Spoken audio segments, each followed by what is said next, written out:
नमस्कार दोस्तों। नया साल आने वाला है, लेकिन सवाल ये नहीं है कि 2026 आएगा या नहीं। सवाल ये है कि 2026 आपको उठाएगा या तोड़ देगा, क्योंकि हर साल एक जैसा नहीं होता। कुछ साल जीवन बदलने आते हैं और कुछ साल असली चेहरा दिखाने आते हैं। और 2026 ये कोई आम साल नहीं है। ये साल परीक्षा लेकर आएगा, लेकिन उसी परीक्षा के अंदर वरदान भी छुपा होगा। आज मैं तुम्हें कोई भविष्यवाणी नहीं, कोई झूठा दिलासा नहीं, बल्कि वो 3 सच्चे संकेत बताऊंगा जो साफ साफ बता देंगे कि 2026 तुम्हारे लिए परीक्षा है या भगवान का दिया हुआ वरदान। अगर वीडियो के आखिर तक ध्यान से सुना तो हो सकता है तुम्हारा पूरा साल बदल जाए। संकेत नंबर 1, 2025 के आखिरी महीनों में आपके रिश्ते अचानक बदलने लगे हैं।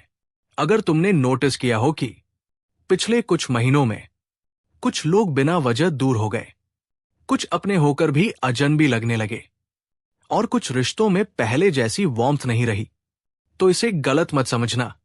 ये कोई बैड लक नहीं है, ये छंटनी है। जब भगवान किसी को ऊपर उठाने वाले होते हैं तो सबसे पहले उसके आसपास की भीड़ कम करते हैं, क्योंकि गलत लोग साथ रहेंगे तो सही रास्ता नहीं मिलेगा।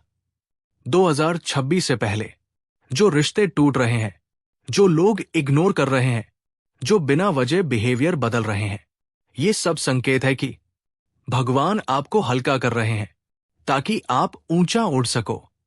अगर तुम हर टूटते रिश्ते पर खुद को दोष दे रहे हो तो समझ लो ये साल तुम्हारे लिए परीक्षा नहीं, बल्कि तैयारी का वरदान है। संकेत नंबर 2, मन पहले से ज्यादा बेचैन है, लेकिन आत्मा चुपचाप बदल रही है। अगर तुम्हें ऐसा लग रहा है कि मन हर समय कुछ ढूंढ रहा है, सुकून नहीं मिल रहा, भीड़ में भी अकेलापन लगता है, और पहले वाली चीजों में अब मजा नहीं आ रहा, तो डरना मत। ये डिप्रेशन नहीं है, ये ट्रांजिशन है।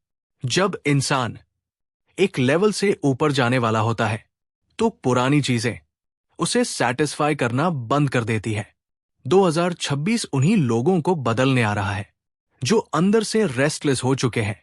अगर तुम्हें अकेले बैठना अच्छा लगने लगा है, बिना वजह भगवान का नाम याद आने लगा है, और दिल कहता है कुछ बड़ा होना चाहिए, तो समझ लो 2026 तुम्हारे लिए भगवान का बुलावा है। लेकिन ध्यान रखना, अगर तुम इस बेचैनी से भागोगे तो यही साल तुम्हारे लिए परीक्षा बन जाएगा, और अगर इसे स्वीकार कर लिया तो यही बेचैनी तुम्हें वरदान तक ले जाएगी।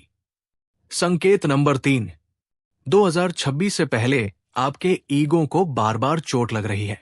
अगर तुम्हें लग रहा है कि कोई आपकी कदर नहीं कर रहा, आप जितना देते हो उतना वापस नहीं मिलता, आपको अंडर एस्टिमेट किया जा रहा है और कई बार अपमान भी झेलना पड़ रहा है, तो ये याद रखना, भगवान कभी भी ईगो के साथ ब्लेसिंग नहीं देते।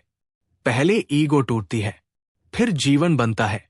2026 से पहले अगर बार बार ऐसा हो रहा है कि आपका घमंड चुपचाप गिराया जा रहा है, आपको हम्बल बनाया जा रहा है, और जिंदगी कह रही है अभी सीखो, तो समझ लो ये साल परीक्षा नहीं, बल्कि फाउंडेशन ईयर है। लेकिन अगर तुम हर चोट को गुस्से से जवाब दोगे, हर अपमान को बदले से भर दोगे, तो यही साल तुम्हें नीचे गिरा देगा। अब सबसे जरूरी बात, 2026 परीक्षा कब बनेगा?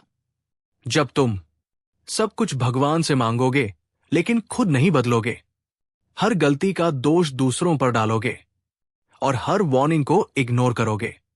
2026 वरदान कब बनेगा? जब तुम चुपचाप खुद पर काम करोगे, रिश्तों की भीड़ नहीं, सच्चाई चुनोगे, और ईगो छोड़कर सीखने को तैयार रहोगे। अंतिम सत्य, 2026 किसी को बर्बाद नहीं करेगा। लोग खुद तय करेंगे कि वो इसे परीक्षा बनाते हैं या वरदान। भगवान दरवाजा खोल देंगे, लेकिन अंदर जाना तुम्हें खुद पड़ेगा। अगर तुम्हें ये बातें दिल तक लगी हों तो समझ लेना ये वीडियो तुम्हारे लिए ही थी। जय श्री कृष्ण, जय महाकाल।